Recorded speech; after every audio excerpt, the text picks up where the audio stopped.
കുറെ നാളായി ഇങ്ങനെ ഒരു ബ്ലോഗ് എടുക്കണം വരുന്നു. പക്ഷെ എപ്പോൾ ഇങ്ങനെ ആലോചിച്ചാലും always my inner mind says ആര് കാണാനാ, അതും ഒരു സത്യമാണ്. പക്ഷെ ഇന്നങ്ങ് എടുത്തേക്കാന്ന് വെച്ച് നമുക്ക് എന്തെങ്കിലും ആഗ്രഹം നമ്മൾ വെച്ചോണ്ടിരിക്കരുത്. പക്ഷെ ആദ്യം പോയി ഡ്രസ്സ് ഒന്ന് മാറിയിട്ട് വരാം. ഓക്കെ, ഇന്ന് പള്ളിയിൽ പോകട്ടെ. കുറെ നാൾ കൂടിയാണ് പള്ളിയിൽ പോകുന്നത്. കുറെ നാളെന്ന് പറയുമ്പോൾ 2 മാസമായി കഴിഞ്ഞു. ഇവിടെ കുർബാന ഇല്ലായിരുന്നു ഒന്നാമത്, അതാണ് സംഭവം. അങ്ങനെ ഇന്ന് അവസാന കുർബാന വന്നു, നമ്മൾ പോകും. കുറെ നാളായിട്ട് ബ്ലോഗ് എടുക്കണം, പക്ഷെ ഇതിനെ പറ്റി പറയണം ഇപ്പോൾ ഒരു പിടുത്തം കിട്ടണില്ല. അങ്ങനെ ഞാൻ ഓർക്കുന്ന ജർമ്മൻ ലൈഫിനെ പറ്റി പറയണം. ഇത് ജർമ്മനി വന്നു കഴിഞ്ഞിട്ട് ലൈഫ് എല്ലാം അടിപൊളിയാണ്. ലൈഫ് എന്ന് പറഞ്ഞാൽ നമ്മൾ കാണാത്ത ഒരു ലോകം, നമുക്ക് ഫ്രീഡം ഉണ്ട്, അത്യാവശ്യം എല്ലാം സെറ്റാണ്.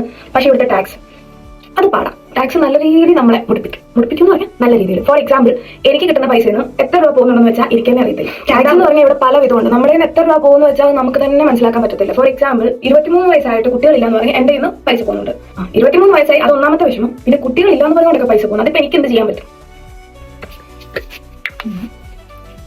പിന്നെ നമ്മളൊന്ന് ചില്ലായിട്ട് വരുമ്പോഴേക്കും നമ്മുടെ ലൈഫിൽ പ്രശ്നങ്ങൾ വരും. പക്ഷെ മൈൻഡ് ചെയ്യാൻ പോയാൽ നമ്മൾ സങ്കടപ്പെട്ടു അല്ലേ?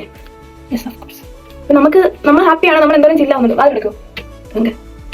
പക്ഷേ പ്രശ്നങ്ങൾ ഇല്ലാഞ്ഞിട്ടല്ല, പ്രശ്നങ്ങൾ നമ്മൾ മൈൻഡ് ചെയ്യാൻ പറ്റാണ്. നമ്മൾ അങ്ങനെ തന്നെ ചെയ്യണം. ആരെ തളർത്താൻ നോക്കിയാലും തളരരുത്.